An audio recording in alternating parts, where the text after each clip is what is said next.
সবই শুরুতে আমরা দেখতে পাই জন উইককে, যার পোষা কুকুরকে কেউ মারাত্মকভাবে মেরে ফেলেছে। যারা জনের কুকুরটিকে মেরে ফেলেছে তারা জানতো না আসলে জন কি ছিল। জন ছিল আন্ডারওয়ার্ল্ডের একজন বড় মাফিয়া, যার কথা শুনলে আন্ডারওয়ার্ল্ড পুরো কাঁপতো। কাহিনী শুরু হয় জন উইক নামে একটি ছেলে থেকে, যে আহত অবস্থা তার গাড়ি থেকে নেমে এসে মাটিতে এসে বসে পড়ে আর মোবাইল বের করে একটি ভিডিও চালু করে, যেখানে আমরা একটি মেয়ে দেখতে পাই, যে মেয়েটি হচ্ছে জনের ওয়াইফ হেলেন, যে আর বর্তমান পৃথিবীতে নেই। ভিডিওটি দেখে জন কিছুটা কষ্ট পায়। এবার কাহিনী আসছে ফ্ল্যাশব্যাকে। এক সকালে জন খারাপ মন নিয়ে বিছানা থেকে ওঠে, কারণ আজকের দিনে তার ওয়াইফের বার্থডে ছিল। কিছু বছর আগে তার ওয়াইফের কঠিন রোগ হয়, যার কারণে জনের ওয়াইফ মারা যায়। জন যখন তার ওয়াইফের শেষ কর্মকাণ্ড করছিল, সেই সময়ে মার্কোস নামে তার এক পুরনো বন্ধু আসে। কিছু বছর আগে তারা একসাথে কাজ করছিল, কিন্তু জনের বিবাহ হয়ে যাওয়ার পর তারা দুজনে আলাদা হয়ে যায়। জন মনে করছিল মার্কাস তাকে পুরনো অফার দিতে এসেছে, কিন্তু আসলে তা নয়। সে এসেছিল তার ওয়াইফের শেষ কর্মকাণ্ডে অংশ নিতে। তারপর দুজনে কিছুক্ষণ কথা বলে এবং মার্কাস সেখান থেকে চলে যায়। ওই দিনের রাতে জনের ঘরে একটি পার্সেল আসে, যেটি তার স্ত্রী দিয়েছিল। হেলেন মারা যাওয়ার আগে সে এটি কিনেছিল। সে যখন বাক্সটি খুলে সেখানে একটা কুকুরের বাচ্চা দেখতে পায় এবং বাক্সটির উপরে হেলেনের একটি লেটার পায়। সেখানে লেখা ছিল, আমার মারা যাওয়ার পরও তোমাকে এগিয়ে যেতে হবে, আমার জায়গা অন্য কাউকে দিতে হবে, তাই আমি তোমায় এই পাপিটি গিফট করলাম। সে কান্না করে এবং যখন সে কুকুরটিকে বাইরে বের করে, সে দেখতে পায় হেলেন তার নাম ডেজি রেখেছে। আর তারপর জন ডেজির জন্য একটি ছোট বেড তৈরি করে এবং দুজনে ঘুমিয়ে পড়ে। পরের দিন সকালে জনের মনে হয় আমার কাছে তো কোনো কুকুরের খাবার নেই, তাই সে চট করে তার গাড়ি বের করে এবং সাথে কুকুরের বাচ্চাকে নিয়ে বাজারে যাওয়ার জন্য রওনা দেয়। রাস্তার পাশে তাদের গাড়িটি থামে এবং তাতেই তেল ভরাচ্ছিল। সেই সময় আরেকটি গাড়ি এসে সেখান থেকে একটি ছেলে বের হয়ে আসে, যার নাম ছিল ভিজব। সে এই বিশ্বের সবচেয়ে বড় গ্যাংস্টার ভিগোর ছেলে ছিল। ভিজব জনের সাথে কথা বলে আর বলে, এই গাড়িটা খুব সুন্দর, তুমি এই গাড়ি বিক্রি করবে? জন বলে না, আর ভিজব রাগ হয়ে যায়। তাই সে জনের কুকুর বাচ্চাকে খারাপ কিছু কথা বলে। জন তাতে রাগ হয় এবং কিছু কথা বলে সেখান থেকে চলে যায়। ওই রাতে জন যখন তার বিছানায় ঘুমাচ্ছিল, তখন ডেজি জোরে জোরে ডাকে, কারণ তার টয়লেট যাওয়ার দরকার ছিল। জন যখন নিচে নামে, সে দেখতে পায় দুটি মানুষ নিচে দাঁড়িয়ে আছে।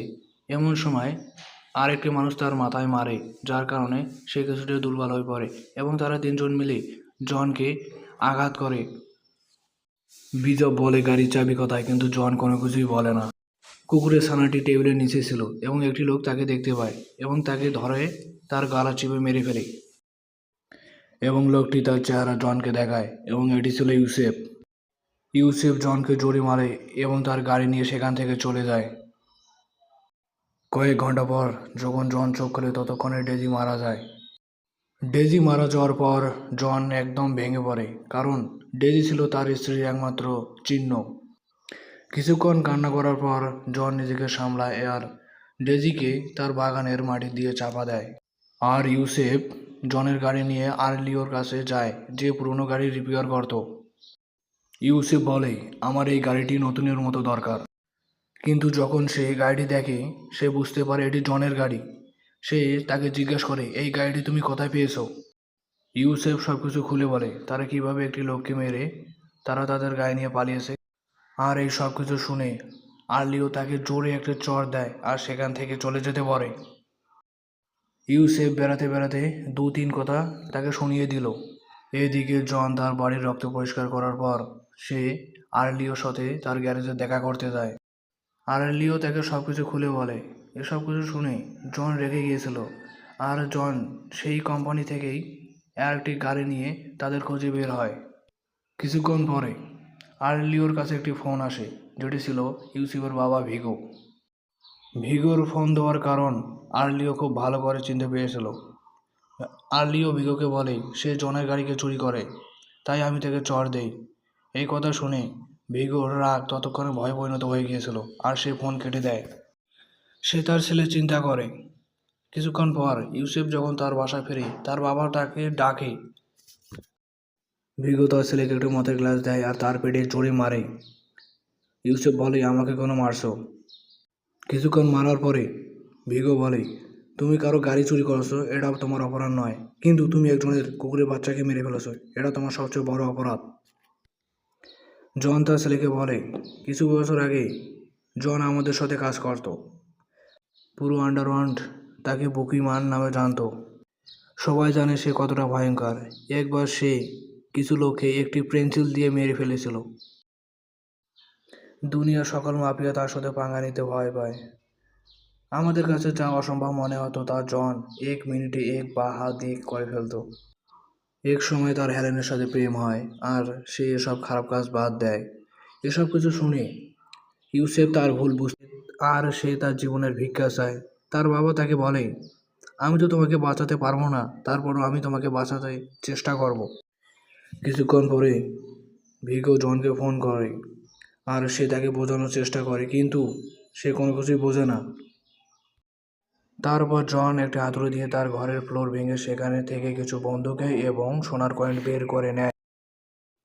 অপরদিকে ভিগো আর কোনো রাস্তা না পেয়ে সে জনকে মারার পরিকল্পনা চালায়। সে ওই রাতে জনের বাড়িতে কিছু লোক পাঠিয়েছিল, কিন্তু আমাদের হিরো সেখানে আগ থেকে অপেক্ষা করছিল তাদের জন্য। তাই সে খুব সহজে তাদেরকে মেরে ফেলে। জন দেখতে পায় বাইরে কেউ একজন দাঁড়িয়ে আছে। সে দেখে বাইরে একজন পুলিশ অফিসার, যার নাম ছিল জিমি। পুলিশ অফিসার তাকে বলে, পুরনো কাজ আবার শুরু করছো? জন বলে, না, শুধু পুরনো একটু হিসাব এখনই শেষ করলাম। তারপর জিমি সেখান থেকে চলে যায়। এখন জন কিছু লোককে ফোন করে যারা লাশ লুকিয়ে রাখতে খুবই এক্সপার্ট। তারা খুব সহজেই লাশ লুকিয়ে রাখে। এর আগেও তারা জনের জন্য অনেক কাজ করেছিল। সব কাজ শেষে জন তাদের হাতে একটি সোনার কয়েনটি দেয় এবং তারা খুশি হয়ে সেখান থেকে চলে যায়। আর এদিকে ভিগো জনের পুরনো বন্ধু মার্কসের সাথে দেখা করে। মার্কসকে সে একটু অফার দেয়, আমি তোমাকে $200 মিলিয়ন দেবো তুমি যদি জনকে মারতে পারো। মার্কোস সেই অফারে রাজি হয়ে যায়। তারপর জন তার বাড়ি ছেড়ে এক হোটেলে যায়, যে হোটেলটি তৈরি করা হয়েছিল আন্ডারওয়ার্ল্ডের লোকের জন্য। এই হোটেলের মালিক যে জনের পুরনো বন্ধু ছিল, এবং জন তার পুরনো অনেক বন্ধুকে সেখানে দেখতে পায়। জনের বন্ধু তাকে বলে, ইউসেফ প্রতিদিন এই হোটেলের নাইট ক্লাবে থাকে। এই খবর পাওয়ার সাথে সাথে জন ওই দিনের রাতে সেই নাইট ক্লাবে যায়। সেখানে গিয়ে সে দুজন গার্ডকে মেরে ফেলে যারা ওখানে পাহারা দিচ্ছিল। তারপর সে ভিতরে প্রবেশ করে এবং সেখানেও সে প্রত্যেকে এক একে মেরে ফেলে। এদিকে ইউসেফ সুন্দর সুন্দর মেয়েদের সাথে সময় কাটাচ্ছিল। আর আর এমন সময় সেখানে জন আসে আর দুম গুলি শুরু করে। ইউসেফের সকল গার্ডকে জন গুলি করে ঝাঁঝরা বানিয়ে দিয়েছিল আর ইউসেফ সেখান থেকে পালিয়ে যায়। আর এদিকে জনকে একটি চাকু লাগে আর সে তার হোটেলে চলে আসে। এখানে এক ডাক্তার ছিল যে তার চিকিৎসা করছিল। সে কিছুক্ষণ দারু খেয়ে ঘুমিয়ে পড়ে। ওই দিন রাতে মার্কস তার পাশের বিল্ডিংয়ে যায় আর সে সেখান থেকে জনের দেখাশোনা করছিল। সে দেখতে পায় কে যেন তার ঘরে ঢুকছিল। এমন সময় সে জনকে সতর্ক করার জন্য একটা গুলি করে। সে জেগে ওঠে এবং সে দেখতে পায় তার বন্ধু পুকিন তাকে মারতে চায় এবং তাকে গুলি করে, কিন্তু সেই গুলি জনকে লাগে না। জন পুকিনকে মারে। পুকিন বলে, তোমাকে মারার জন্য জন আমাকে $4 মিলিয়ন দিয়েছে। জন পুকিনকে বলে, তুমি যদি আমাকে বলো জনের সব টাকা কোথায় রাখে, তাহলে আমি তোমাকে ছেড়ে দেবো, আর না হলে তোমাকে মরতে হবে। আর সে প্রাণের ভয়ে সব কিছু বলে দেয়। সে বলে ভিগো তার সব টাকা তার নিজস্ব ব্যাংকে রাখে, এসব কিছু। আর এই তথ্য মিলতে জন সেখানে যায় আর সেখানে থাকা সব গার্ডকে এক এক করে তাকে মেরে ফেলে এবং সেখানে থাকা ম্যানেজারকে নিয়ে তারা ব্যাংকে যায় এবং সব টাকায় আগুন লাগিয়ে দেয়। এ খবর যখন ভিগো পায় তখন সে তার সব লোকজন নিয়ে সেখানে হাজির হয়, কিন্তু আমাদের হিরো সেখানে আগ থেকে অপেক্ষা করছিল আর সে প্রত্যেককে গুলি করে করে মেরে ফেলে। এমন সময় একটি গাড়ি এসে তাকে পিছন দিক থেকে ধাক্কা দেয় আর সে মাটিতে পড়ে অজ্ঞান হয়ে যায়। সে যখন তার চোখ খুলে সে দেখতে পায় তার হাত বন্ধ করা। তার সামনে ভিগো দাঁড়িয়ে ছিল।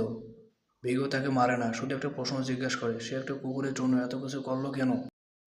জন বলে, এটি কোনো সাধারণ কুকুর ছিল না, এটি ছিল আমার স্ত্রীর শেষ চিহ্ন, যাকে তোর ছেলে মেরে ফেলে। এখন বিষয় আছে, তুই তোর ছেলের খোঁজ বাতিয়ে দে আমাকে, নাইলে ওর সাথে সাথে তোকেও মেরে ফেলবো। ভিগো বলে, ওকে মারো। আর এই কথা বলে সে সেখান থেকে চলে যায়। আর সেখানে থাকা দুজন গার্ড জনকে মারার চেষ্টা করে। পাশের বিল্ডিং থেকে মার্কো সব কিছু দেখছিল আর একজনকে গুলি করে। আর আমাদের হিরো তার কেরামতি দেখায়। আর জন গুলি নিয়ে বাইরে বেরিয়ে পড়ে আর ভিগোর সব লোককে মেরে ফেলে। আর জন বলে, তোর ছেলে কোথায় আছে আমাকে বল, না হলে তোকেও মেরে ফেলবো। ভিগো তার জীবনের ভয়ে সবকিছু বলে দেয় তার ছেলে কোথায় আছে।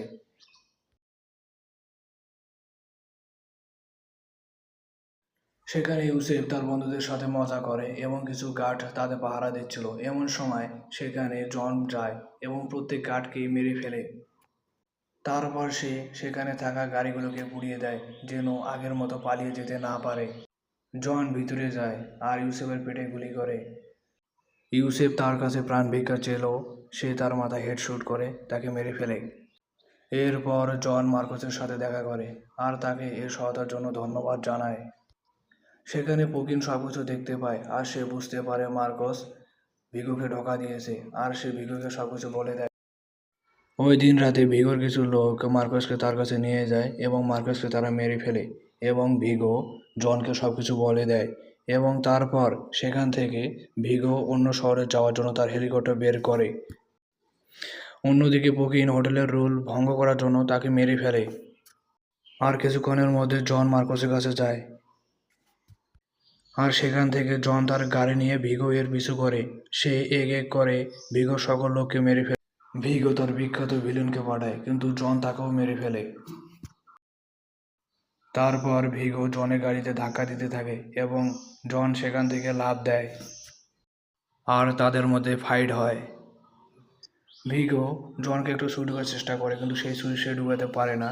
তারপর জন সেই ছুরি নিজে নিজে তার পেটে ঢুকিয়ে ভিগোর হাত ভেঙে দেয়। তারপর সেই ছুরি তার পেট থেকে বেঁকে ভিগোর গালায় দিয়ে দেয়। তারপর কাহিনী আসে এখানে, যেখানে ভিগো তার পকেট থেকে একটা মোবাইল বের করে একটি ভিডিও চালু করে আর সেই ভিডিও দেখে সে কিছুটা স্বস্তি আর সে সেখান থেকে একটু কুকুর বাচ্চা নিয়ে তার বাড়িতে যায়। আর ছবিটি এখানেই শেষ হয়ে যায়।